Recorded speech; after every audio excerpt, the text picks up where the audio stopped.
Halo teman-teman, kembali lagi bersama saya Arif Karangan di Matematika Arif. Pada part ini kita akan membahas mengenai tipe soal Olimpiade Matematika yang biasa diperlombakan ya teman-teman ya, atau adik-adik ya. Di sini ada soal X pangkat 3 kurang 1 X pangkat 3 sama dengan 14. Nah, yang ditanyakan di sini adalah X kurang 1 X itu berapa ya.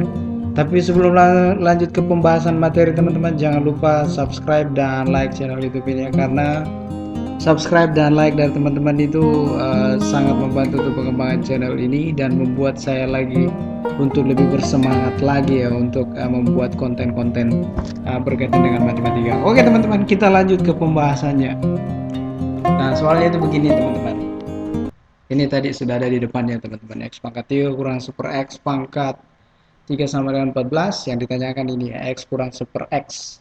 Nah, sebelum menjawab soal ini teman-teman, ada baiknya teman-teman itu mengetahui segitiga Pascal ya. Jadi segitiga Pascal itu begini teman-teman. Segitiga Pascal itu begini. Di sini satu, di sini satu, di sini satu, di dua, di sini satu, di sini satu, di sini tiga, di sini tiga, di sini satu, di sini satu. Ini teman-teman ini untuk n pangkat pangkat berapa ya? N pangkat 0 ya. Kemudian yang ini untuk n pangkat 1, kemudian ini untuk n pangkat 2, kemudian ini untuk n pangkat 3. Nah, kita itu berbicara di sini n pangkat 3 ya. Mengapa? Karena yang akan kita jabarkan untuk memunculkan X kurang 1 X itu teman-teman harus begini. X dikurang 1 X pangkat 3 itu berapa? Nah, nanti akan muncul ini X pangkat 3. Nanti akan muncul ini teman-teman ya. Oke, kita gunakan segitiga Pascal. Ambil koefisiennya teman-teman. Ini 1, kemudian di sini saya buat agak berjarak jauh ya. Di sini 3, kemudian di sini 3, di sini 1 ya.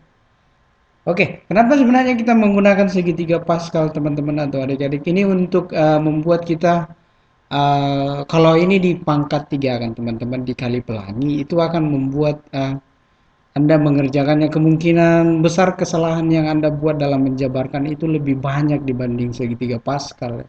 Jadi kalau Anda menggunakan segitiga Pascal, kemungkinan kesalahan itu sangat sedikit ya. Ya makanya saya menggunakan segitiga Pascal di sini teman-teman ya. Oke, kita lanjut. Di sini pasang dulu teman-teman, begini X, kemudian di sini min 1 X ya. Di sini tambah, pasang saja dulu begitu teman-teman. Di sini tambah, di sini X, kemudian dikali ya, min 1 X, kemudian di sini tambah ya, kemudian 3 pasang saja semua dulu X, ini min 1 X, di sini tambah, di sini X, kemudian di sini min 1 X.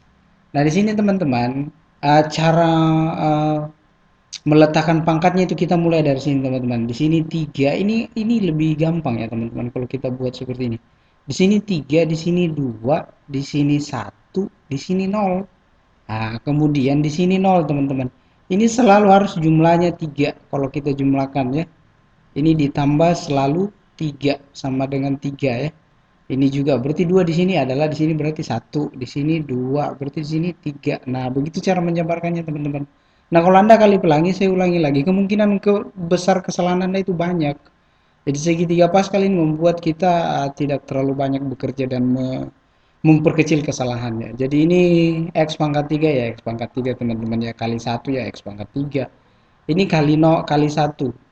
Semua bilangan pangkat kalau dipangkatkan 0 itu 1. Jadi sini kali 1, di sini 1 ya teman-teman. 1 dikali, kemudian ditambah 3 dikali X pangkat 2 yang ini ya, X pangkat 2, kemudian ini kali min 1 X ya. Kemudian di sini ditambah ini 3, ini X pangkat 1, ini dikali 1 X pangkat 2 begitu ya teman-teman ya. Kemudian di sini ditambah 1 dikali X pangkat 0 itu 1 ya teman-teman ya. Min 1/3 pangkat 3 itu min 1 X pangkat 3 ya begitu ya teman-teman ya. Jadi X dikurang 1 X ini pangkat 3 teman-teman. Bisa kita buat begini, ini kan hasilnya X pangkat 3, kemudian yang selanjutnya ini X pangkat 2 dengan X mati satu coret, berarti di sini adalah bukan tambah ya teman-teman ya. Ini bukan tambah.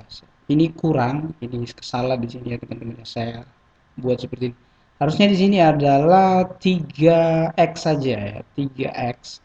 Kemudian di sini ini tambah x dengan x pangkat 2 jadi 3 per x ya.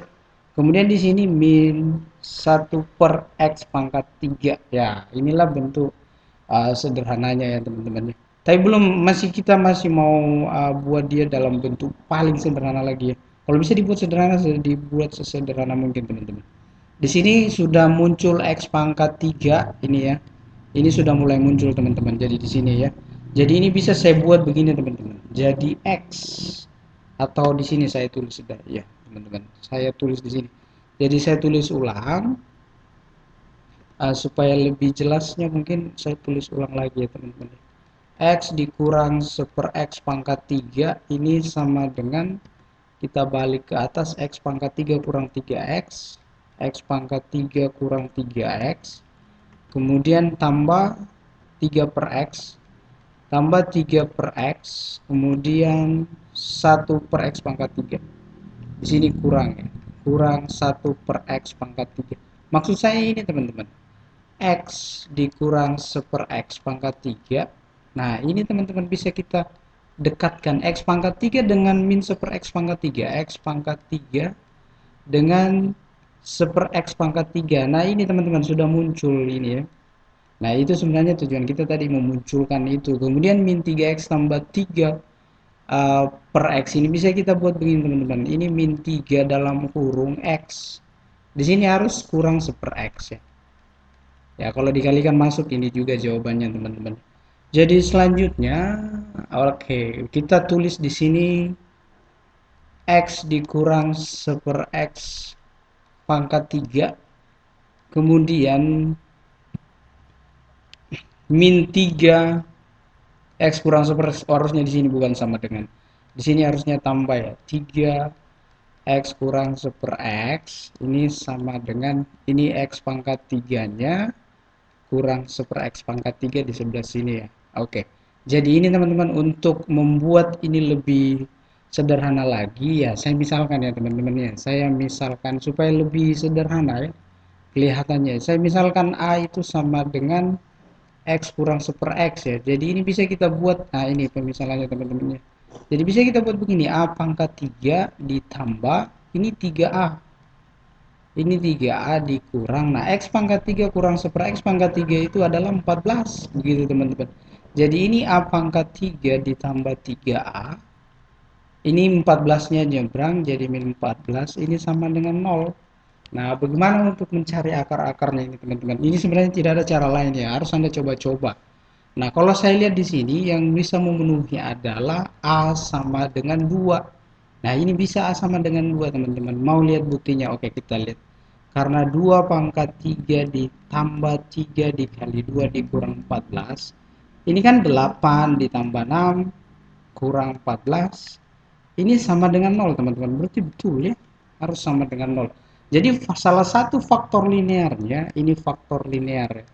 Salah satu faktor linearnya yaitu A dikurang bukan x ya, A dikurang 2. Nah ini adalah salah satu faktor linearnya. Jadi bisa kita gunakan begini teman-teman. Oke, saya lanjut lagi di sini ya teman-teman ya. Jadi A pangkat 3 tadi tambah 3A kurang 14. Jadi sini A pangkat 3 kita kembali tambah 3A. Di sini tambah 3A dikurang 14 sama dengan 0. 14 sama dengan 0. Bisa kita buat begini teman-teman. Di sini A dikurang 2. Di sini adalah dikali berapa ya begitu ya. Ini 0. Di sini adalah faktor kuadrat ya. Di sini faktor kuadrat ya. Di sini faktor kuadrat. Ya. Oke, di situ adalah faktor kuadrat di sini ya. Nah, di sini teman-teman bagaimana mencari faktor kuadrat di sini? Jadi sebenarnya Anda bisa menggunakan Anda bisa menggunakan ini teman-teman, bisa menggunakan metode Horner, pembagian bersusun, dan cara coba-coba juga bisa ya. Kalau saya teman-teman, saya akan menggunakan pembagian bersusun ya. Kalau metode Horner mungkin Anda bisa gunakan juga, sebenarnya gampang juga sih metode Horner. Lebih gampang lagi metode Horner, tapi saya ingin memperlihatkan cara pembagian bersusunnya teman-teman ya. Mungkin jarang-jarang diajarkan sekolah, tapi saya akan perlihatkan bagaimana untuk mencari faktor linearnya menggunakan pembagian bersusun di sini ya teman-teman. Jadi di sini teman-teman, di sini A pangkat 3 ditambah 3A dikurang 14. Di sini adalah faktor linearnya A dikurang 2. Nah, berapa dikali A dapat A pangkat 3 ya? A pangkat 2. A pangkat 2 kali A itu adalah A pangkat 3. A pangkat 2 kali minus 2 itu minus 2 A pangkat 2 ya. Ini kalau kita kurang, teman-teman, ini bercoretan ya. Jadi min 2A, ini 0 dikurang min 2 yaitu 2A pangkat 2 ya. Turun 3A-nya ya. Dikurang 14. Kemudian di sini ditambah 2A. Karena 2A kali A adalah 2A pangkat 2. Ah, begitu teman-teman. Kemudian 2A kali minus 4 itu adalah kali 2 yaitu minus 4A. Nah, begitu teman-teman. Ini harus dikurang supaya mati. Jadi 3A dikurang 4 dikurang min 4A itu adalah 7A. Sedangkan min 14 kurang 0 ya itu adalah min 14. Nah, teman-teman, ini bisa Anda kali 7 lagi. 7 di sini ya. Jadi di sini 7A kemudian di sini adalah 14. Di sini hasilnya 0 ya. Ini mati. Ini juga bercoretan ya. Artinya teman-teman bahwa memang ini adalah akar linearnya ya. Kalau 0 di sini ya. Ya oke, jadi bisa saya tulis di sini teman-teman A dikurang 2 di sini A pangkat 2 tambah 2A ditambah 7 ini sama dengan 0. Tapi teman-teman, ini diskriminannya ini kurang dari 0. Jadi diskriminannya kita cek diskriminannya 2 pangkat 2 dikurang 4 kali A, koefisien A pangkat 2 kali 1, kemudian kali 7. Ini D-nya adalah 4 dikurang berapa ini teman-teman? Ini 28. Berarti D-nya itu adalah minus 24. Artinya ini kurang dari 0. Artinya ini memiliki akar imajiner ya. Ini imajiner ya. Imajiner. Jadi bukan real. Jadi kita tidak bisa mengambil ini teman-teman ya. Jadi yang hanya kita ambil A kurang 2 sama dengan 0. Jadi A-nya di sini sama dengan 2. Nah, A tadi ini teman-teman, kita misalkan X dikurang 1/X sama dengan 2. Jadi inilah penyelesaiannya. Ya, inilah penyelesaian. Ternyata X kurang 1/X itu sama dengan 2. Ini sekali lagi teman-teman, tidak usah Anda faktorkan ini. Ini akan menghasilkan bilangan imajiner. Karena ini ya, D-nya kurang dari 0 ya. Oke teman-teman ya, itu jawabannya X kurang 1/X sama dengan 2. Oke, sekian dan terima kasih.